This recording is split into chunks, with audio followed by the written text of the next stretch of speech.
ざいます。こんにちは、こんばんは。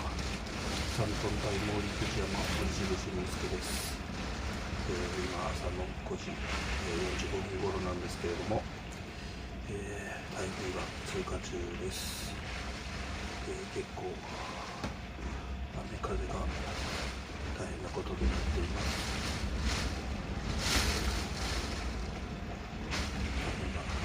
台風が通り過ぎたら確認しようと思っていますけども、外の状態が見える範囲ではなんとかなってるかなっていう状態なんですけれども、4時5時台に 1,2 度停電をしています。今は回復しています。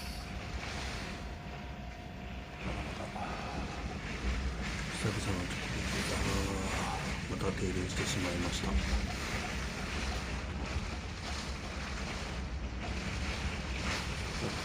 復してほしいものです。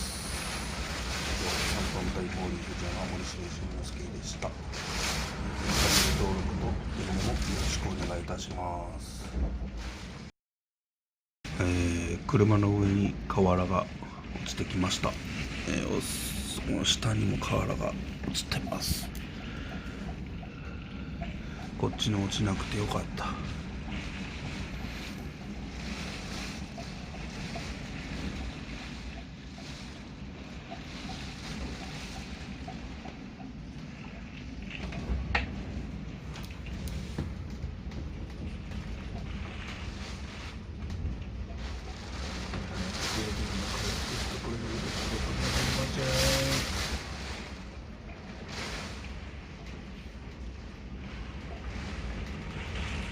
大変な